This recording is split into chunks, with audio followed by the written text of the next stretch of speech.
Igbo na salachi gerenụ n'akwụkwọ akụkọ nke tata Friday ahịa afọ abalị 10 nke ọnwa 10 afọ 2025.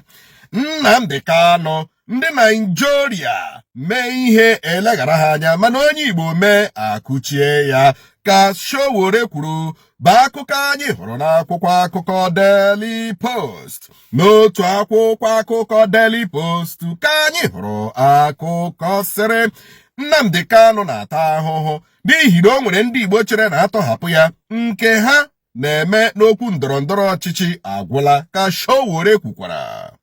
Anwụchiela otu nwoke na Jigawa zuru ohi ụgbọala ndị ọrịa ambụlansị na mba Niger Republic bụ akụkọ ọzọ gbara n'akwụkwọ akụkọ Daily Post. N'akwụkwọ akụkọ Vanguard ka anyị hụrụ akụkọ sịrị ahọpụtara onyeisi INEC ọhụrụ bụ Prọfesọ Joash Amupitan San nwafọ steeti Kogi dịka onyeisi oche ọhụrụ INEC. 2027 INEC kwesịrị inyocha akwụkwọ nzere satifiketi niile ndị na-azọ ọchịchị webatara tupu eme ntụliaka elu ka Peter Obi kwuru bụ akụkọ ọzọ gbara n'akwụkwọ akụkọ Vanguard. N'otu akwụkwọ akụkọ Vanguard ka anyị hụrụ akụkọ sịrị aka kparala otu onye njem ụgbọelu Ibom Air bụ onye zuru ego otu onye si mba ofesi n'ime ọdụ ụgbọelu ahụ. Tinubu agbagharala ndị ogoni mmadụ 9 ahụ Abacha gburu nakwa Habat Macaulay, Vatstar, Faruk Lawan na 172 ndị ọzọ bụ akụkọ ọzọ gbara n'akwụkwọ akụkọ Punch. Ọ dị mma, ahọpụtara onye isi oche ụlọọrụ INEC Prọfesọ Joash Amupitan nwafọ steeti Kogi. Aha ahụ onwe otu anyị ga-esi na-akpọ ya ka anyị hapụ ịkpọ ihe ọzọ maka na ile aha anya ya wụ Amupitan mana anyị ga na-akpọ ịga ya akpọ ịga n'ụdị otu ọbụla anyị siri chọọ ịkpọ ya anyị akpọọ ya ka hapụ ịda ka Amupita ma ọ Amupitan na-aghọta ebe m na-eje. Nwafọ Kogi steeti onye a na-ekwu na ọwa a man of integrity mana that integrity will be put to test by 2027 even before the elections election of Ekiti, Osun na ndị ọzọ na Anambra anyị ga-eji put go there to test first before anyị amarazi ya ma o nwere integrity ma ọ bụ onwe hụ. Sowore ekwuolie na ndị Igbo na-achọghị ka Nnamdi Kanu pụta wụ ndị che na ndị nọ n'ọchịchị ugbu a che na Nnamdi Kanu pụta that their political career is dead and that is the truth.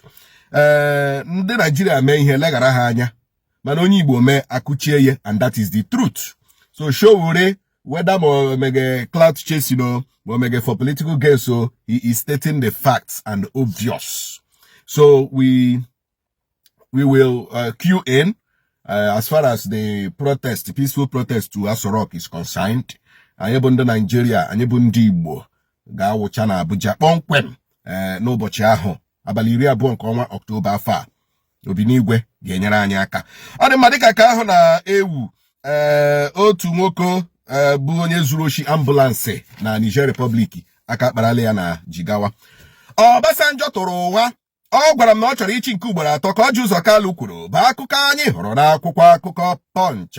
N'otu akwụkwọ akụkọ Punch ka anyị hụrụ akụkọ sịrị anyị akwụsịtala ihe gbasara inyocha maka ụgbọala tinted glassị gburugburu Nigeria n'ihi iwu ụlọikpe nyere ka ụlọọrụ ndị uwe ojii kwuru.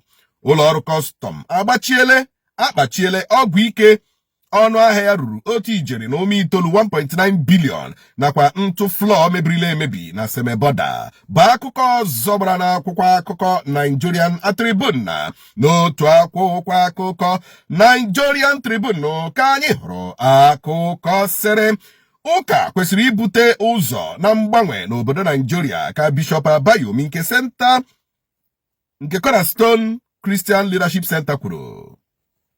Ụmụafọ Nigeria dara ogbenye ugbu a kazi njọ n'okpuru Tinubu ka ụlọ ọba ego mba ụwa World Bank kwuru Ashio ka ụlọ ọrụ onye isi ala zaghachiri World Bank bụ akụkọ ọzọ gbara n'akwụkwọ akụkọ Nigerian Tribune na akwụkwọ akụkọ The Nation ka anyị hụrụ akụkọ sịrị ụlọ nzukọ nnọchiteanya ga-enyocha ụlọ ọrụ ule NECO. Otu SANU chọrọ ka ọchịchị etiti kwụọ ha ụgwọ ahụ a na-akwụghị ha kemgbe ọtụtụ afọ nakwa ka elebagharị anya na nkwekọrịta ha nwere n'afọ 2009. 2027 anyị kwụ Jonathan n'azụ ka otu na mgbago ugwu Nigeria kwuru bụ akụkọ ọzọ gbara n'akwụkwọ akụkọ The Nation na akwụkwọ akụkọ Desude ka anyị hụrụ akụkọ sịrị mba Israel na otu na-eyi ndụ egwu Hamas ekwekọrịtala ịtọhapụ ndị ha ji eji nakwa ịkwụsị ịkwa mgbọ. Faruk Lawan ekelela Tinubu maka ịgbagara ya na mkpọrọ afọ 5 ọ gara ka ọ nachara aka azụ dịka onye omeiwu nnọchiteanya bụ aka azụ ọ nara $1 ruru nde $3 bụ akụkọ ọzọ gbara n'akwụkwọ akụkọ Desude. Ọ dị mma. I was expecting Tinubu to also pardon Nnamdi Kanu. I was expecting Tinubu to also pardon Nnamdi Kanu. If Tinubu can pardon about 170 something people, ndị Igbo ole nọ n'ime? How many ndị Igbo? Habat Makole, Faruk, kedu ndị Ogoni 5 ake nke Abacha gburu mgba? Onwere onye Igbo? Anyway, I will go through the list. Ka ịma onwere onye Igbo na ya. Because onye Igbo gbara ọkpụrụkpụ a kwesịrị ịpardon ụwụ Nnamdi Kanu. Amami na-aghọta ebe anyị na-eje. But the truth, no matter what all they are using Kanu for political gain. Actually, Nnamdi Kanu could game 2027. But also bad again. Kaina gana n'ubia. Kajinaka. Ademadika ka ahụ na-ewu. Biko otu SANU anụ abụ otu jikọtara ndị na-arụ ọrụ na mahadum enwere n'ala anyị. Ọchịchị etiti kwa ọnụ ndị ụgwọ ha. What is all this kwane? Pay them their salaries and their arrears and whatever. Kwanu ndo ụgwọ ha kwani. Kwanu ndo ụgwọ ha kwani. Ha gbachie university na ebewekwe. Na asịkwa ha chere ka anyị mee ka ame nke ọzọ. And World Bank ekwuolie na ụmụafọ Nigeria dara ogbenye ugbu a. Na onwe do onye inede, onwe Nigeria si ka ekewe ego na Nigeria si otu na kodoba Nigeria si dị na per dollar. Nigeria ga-enweta onye Nigeria ga-enweta per dollar per day. Per dollar. Per day. You know? Ọchịchị that can ask no statistics is wrong. This and that. They are growing the economy. The economy is recovery. What kind of recovery are you talking about? What kind of recovery are you talking about when Akpara is 70 something thousand, Akpabi is 90 something thousand, Akpagari 50 something thousand? Which economy is being recovered?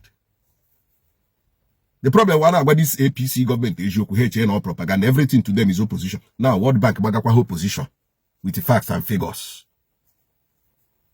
I thought I thought Nigeria under APC. I thought I thought Obodo Nigeria under APC.